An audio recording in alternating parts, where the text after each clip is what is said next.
Let's go continue.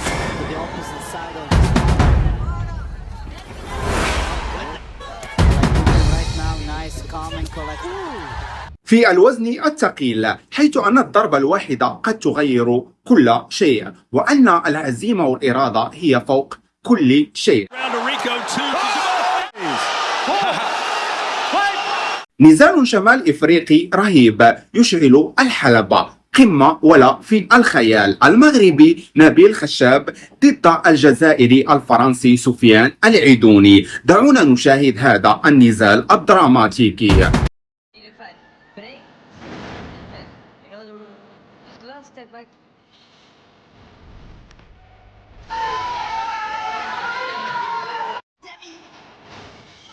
This fight will fight Levi Richter's on the right hand, the straight right hand, and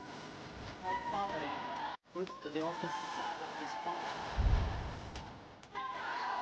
نبيل خشاب المقاتل المغربي دخل الحلبة وعيناه لا ترى سوى الفوز. منذ الثواني الأولى أطلق هجوما شرسا على خصمه الجزائري سفيان العيدوني بدون مقدمات ولا أي تخوف من هذا المقاتل القادم بقوة في منظمة الجلوري.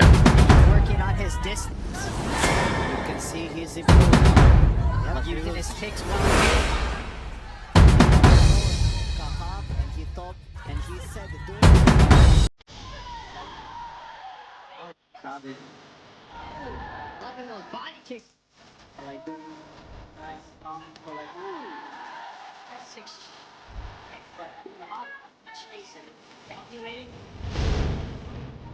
Smash two. As if he knows you're not doing nothing.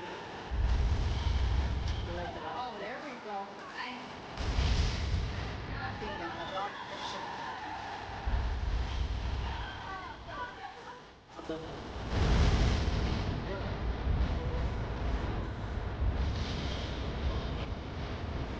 صراحة ما يقدمه هذا المقاتل أمر جنوني بكل المقاييس.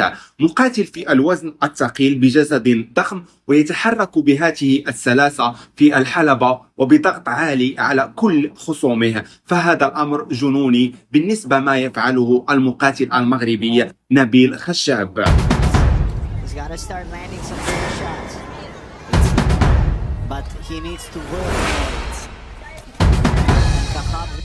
نبيل خشاب يبدأ غالب الجولة الأولى بمستوى خرافي بفضل بنيته الجسدية الضخمة ولكماته القوية التي ترعب أي خصم يواجهه. هذه القوة الهائلة تجعل معظم الخصوم يتراجعون في الجولة الأولى أمام الضغط الكبير الذي يفرضه المغربي، لكن في المقابل فإن جسمه السمين والدهون المتراكمة تضع عبئا إضافيا على بدنه، مما يؤدي إلى استهلاك طاقته بسرعة كبيرة. اللكمات القوية والانفجارية تستنزف مخزونه البدني مبكرا، ومع بداية الجولة الثانية والثالثة يفقد خشاب جزءا كبيرا من قوته ولياقته، وهو ما يمنح خصومه أفضلية واضحة.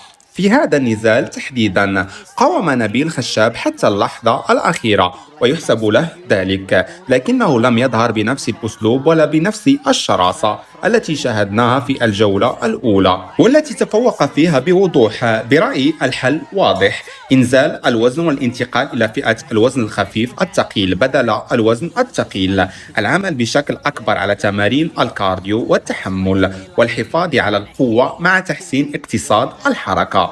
لو ينجح في ذلك سنرى نبيل خشاب بنسخة مختلفة تماما، مقاتل شرس بقوة ضاربة ولياقة قادرة على الصمود حتى الجولات الأخيرة، وهذا أمر مؤكد بلا شك. بصراحة المقاتل الجزائري كان ذكيا هو ومدربه، حيث عرف نقطة ضعف نبيل خشاب وهي اللياقة البدنية واشتغل عليها بذكاء كبير. سفيان تحرك كثيرا داخل الحلبة وبادر بالهجوم في التوقيت المناسب، ليس لإسقاط المغربي بالقوة بل لتوقيف خطورته وإرهاقه، وهو ما نجح فيه فعلا. هذا الأسلوب التكتيكي أضعف قوة نبيل خشاب تدريجيا، ومع مرور الجولات تغير ميزان النزال لصالح المقاتل الجزائري الفرنسي الذي عرف كيف يدير المواجهة ببرودة أعصاب وحسن قراءة للخصم، لكن هذا لا يمنعنا أبدا من الإشادة بالمقاتل المغربي نبيل خشاب الذي قام